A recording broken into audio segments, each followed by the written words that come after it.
Hello everyone, welcome back to our channel. आज मैं आपके लिए लाई हूँ 10th क्लास फिजिक्स का lesson number 5 popular struggle and movement के अदर इंपॉर्टेंट लॉन्ग क्वेश्चंस।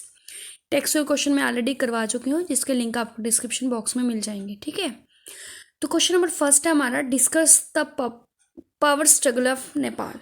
ठीक है, कि जो पावर स्ट्रगल हुआ था नेपाल में वो क्या था। जा explain the movement for democracy in Nepal. Democracy के लिए जो मूवमेंट हुआ था नेपाल में, उसको एक्सप्लेन करो। अब हुआ क्या था कि 2006 में क्या हुआ था, नेपाल में एक एक्स्ट्रा ऑर्डिनरी पॉपुलर मूवमेंट शुरू हो गया था। ठीक है, अब जो क्या था, पहले क्या था, नेपाल जो था एक मोनार्क स्टेट था, मतलब किंग का राज था वहाँ पे। ठीक है, और वहाँ का किंग कौन था? किंग वीरेंद्र। ठीक है, उसका राज था पहले नेपाल पे। अब 1990 में क्या हुआ कि अब उसने जो कॉन्स्टिट्यूशनल मोनार्ची को क्या दे दिया, एक्सेप्टेंस दे दी।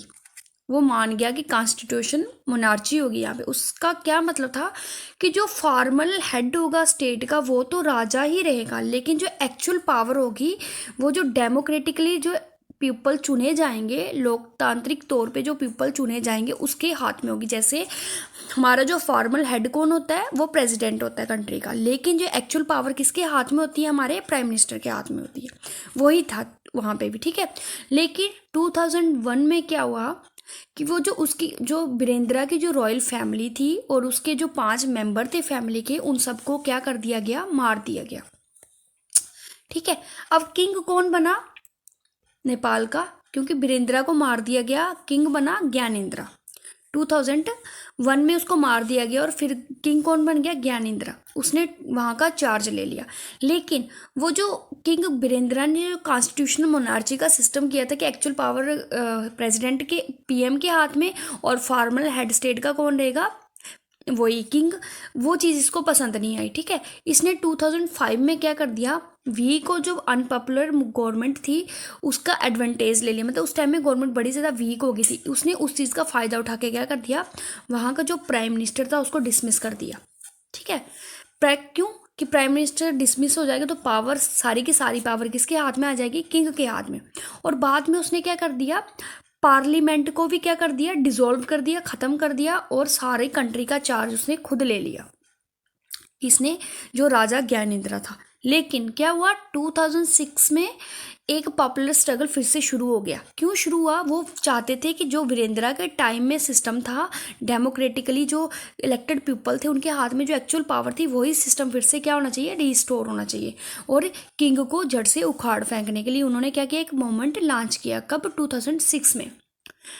क्या हो गया, जो मेजर पॉलिटिकल पार्टी थी उस टाइम की, उन सब ने क्या कर दिया, आपस में अलायंस बना ली, गठबंधन कर लिया उन्होंने। और उस 7 पार्टी अलायंस को क्या बोला गया? स्पा। ठीक है, और उन्होंने 4 दिन की स्ट्राइक बुला ली। उस वो जो पॉलिटिकल पार्टीज ने जो गठबंधन बनाया था, उन्होंने क्या कर दिया, 4 दिन के लिए पूरे देश में, नेपाल में क्या कर दी, स्ट्राइक बुला दी। और ये स्ट्राइक जो होगी बाद में काफ़ी इंडेफिनेट टाइम के लिए चलेगी। मतलब कि पहले 4 दिन के लिए बुलाई, लेकिन बाद में क्या होगी, जैसे ही मॉइस्ट इंसर्जेंट ने ये जो इसके साथ जुड़े वो, तो ये काफ़ी इंडेफिनेट टाइम के लिए होगी। ठीक है, अब वहाँ की जो सिक्योरिटी फोर्सेस थी, नेपाल की जो आर्मी थी, अब वो अनेबल हो गई, मतलब अब उनमें इतनी क्षमता नहीं रही कि जो लोग इस मूवमेंट में इकट्ठे हुए उनको डिस्पर्स कर सके, उनको बिखेर सके। मतलब कि लोगों ने इकट्ठे होकर मूवमेंट लॉन्च किया, अब वो उसको अलग करना चाहते, लोगों को बिखेरना चाहते, लेकिन उनमें अब इतनी पावर नहीं रही। ठीक है, जिनकी क्या डिमांड थी, वो लोग क्यों इकट्ठे हुए थे नेपाल में, उनकी डिमांड थी कि फिर से क्या किया जाए, डेमोक्रेसी को रिस्टोर किया जाए। 1 अप्रैल तक जो था, नंबर ऑफ जो प्रोटेस्टर थे, जो लोग प्रोटेस्ट करने के लिए आए थे, वो कितने हो गए? 3 से 5 लाख हो गए। ठीक है, और उन्होंने किंग को क्या दे दिया? अल्टीमेटम दे दिया कि अगर आप देश छोड़कर जा हमें ये नहीं दोगे तो आपको क्या कर दिया जाएगा, देश छोड़ के निकाल दिया जाएगा, जो आपको गद्दी से उतार दिया जाएगा। अब किंग ने आधे मन से क्या किया, हाफ हार्टली उनका क्या किया, उनकी डिमांड को मान लिया और उनको कुछ कंसेशंस देने की कोशिश की कि चलो आपको हम कुछ कंसेशंस देते हैं। लेकिन 24 अप्रैल 2004 को क्या हुआ कि किंग को क्या कर दिया गया, ज़बरदस्ती अपनी डिमांड्स मना दी गई, मतलब ज़बरदस्ती अब किंग को उनकी डिमांड्स माननी पड़ी। क्यों? क्योंकि जो कंसेशन दिया था वो जो मूवमेंट के लीडर थे उन्होंने उस कंसेशन को रिजेक्ट कर दिया था, जिसके कारण क्या हुआ 24 अप्रैल 2004 को क्या हुआ, किंग को ज़बरदस्ती उनकी डिमांड्स माननी पड़ी।